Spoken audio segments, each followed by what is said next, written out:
Dr. Ravindra Shisave is the Joint Commissioner of Police in Pune. He is a medical doctor by education. Throughout his medical education, he has been a university rank holder. He worked for some time in primary health centers and appeared for the UPSC examination in 2001, in which he stood 53rd at the national level and 3rd in Maharashtra. As a police officer, he has served with great distinction in the Naxal-affected regions of Maharashtra as well as other places including Mumbai. Apart from this, he is a devoted scholar of Shri Dnyaneshwari, on which he has delivered many lectures.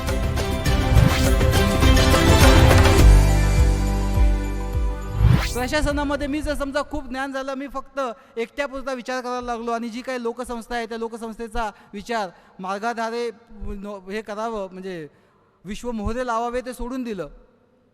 एक तर मार्गाधारे वर्तावे, काय सांगितलं माऊलींनी, जो मार्ग नीती मूल्यांचा जो मार्ग आहे त्या मार्गावरनं चालावं, विश्वासाठी पुढे जाऊन काम करावं आणि हे करताना नालौकिक व्हावे लोकांप्रती.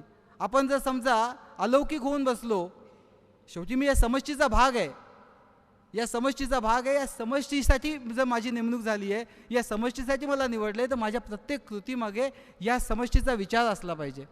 तो जर समष्टीचा विचार मी करत नसेन तर मी प्रशासनात काहीच कामाचा नाही. आणि मग समष्टीसाठी भले बुरे जे निर्णय घ्यावे लागतील त्याची माझी तयारी पाहिजे.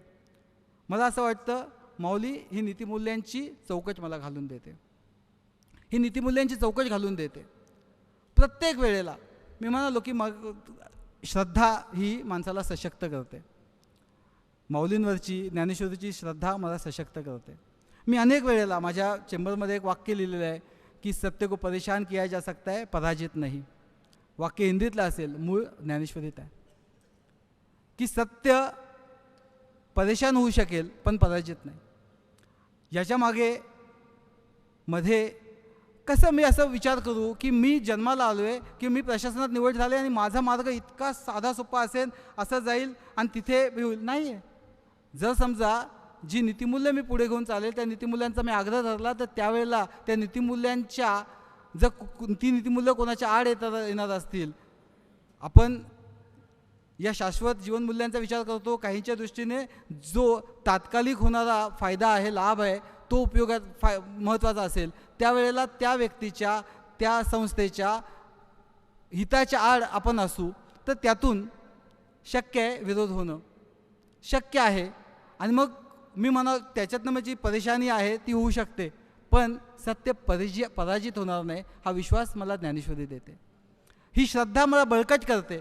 मी न चुकता दररोज गाडीत बसताना माझ्या गाडीवर समोर लावलेला जो फ्लॅग आहे, गाडीसमोर लावलेले ते 2 स्टार आहेत, वर असलेला दिवा आहे, न चुकता पाहतो.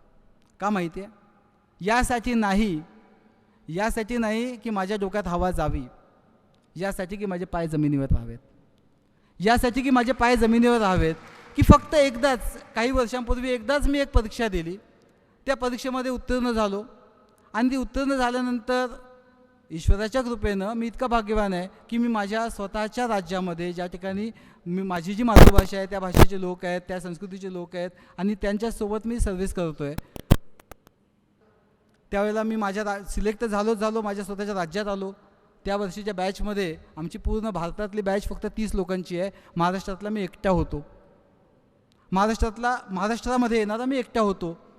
आणि मग हे सगळं मला मिळालं तेव्हा मी ईश्वराला म्हणालो का की माझ्यावर एवढा प्रसन्न झाला आहेस, काम करतो, हा माझा एक डोळा काढून घे, 2 डोळे आहेत, एकाने माझं काम भागेल. म्हणालो का? मी म्हणालो का की माझा एक हात काढून घे, चालेल.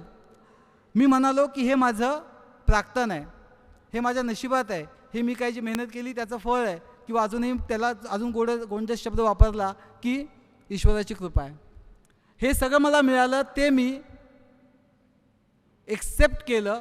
माझं आहे, मला ड्यू आहे, याच्यामध्ये माझं देय आहे असं म्हणालो.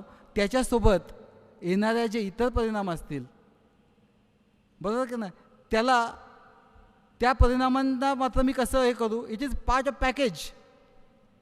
जर अर्जुनाला त्यावेळेला जर ते राजेपद असेल आणि त्याच्यातनं त्याच्यावरती त्याला फक्त राजेपद, युवराजपद हवं असेल आणि तो म्हटला की नाही, लढायचं काम मात्र मला नका सांगू, चालणार नाही. कदाचित मी माझ्या परीनं जे काही मला मिळालं मी त्यावेळेला मी ही ॲनॉलॉजी जोडतो. मूल्य जी आहेत ती मूल्य जर मी घेतली, कोणी खूप छान म्हटलं आहे की गिरते हे से सवारी मैदानी जंग में वो तिफल क्या गिरे जो घुटनों के बल चले. गिरते हे से सवारी, जो घोड्यावर स्वार होतो त्यालाच पडायची भीती आहे. जो घोड्यावर स्वार होतो त्यालाच पडायची भीती आहे. जे रांगत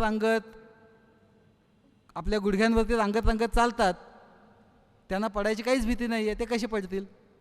जर मूल्य आहे त्या मूल्यांच्या घोड्यावरती जर आपण स्वार झालो, ती मूल्य जी आहे ती मूल्य सोबत घेऊन चालायचं ठरवलं तर त्याच्यामध्ये पडायची भीती आहे, थोडी अपयशाची भीती आहे. एखाद्या वेळेला थोडा सेटबॅक येऊ देत ना. मला वाटतं तो सेटबॅक आला तरीसुद्धा सत्य अंतिमतः पराजित होऊ शकणार नाही. सत्याला अंतिमतः पराजित केलं जाणार नाही ही श्रद्धा मला ज्ञानेश्वरी देते. म्हणून ज्ञानेश्वरीच्या प्रेमात मी आहे, म्हणून ज्ञानेश्वरीवर मी प्रेम करतो. मला यातलं बाकी अध्यात्म काहीच कळत नाही. किंबहुना म्हटलं अध्यात्मविद्येचे लाविले असे रोपं, मला ते अध्यात्मविद्या जी आहे नाही कळत, पण चैतन्याचा दीप तर माझा उजळला. तो चैतन्याचा दीप जो आहे हा तर उजळला, आणि तो चैतन्याचा दीप जो आहे हा उजळवण्याचं काम ज्ञानेश्वरींनी केलं आहे.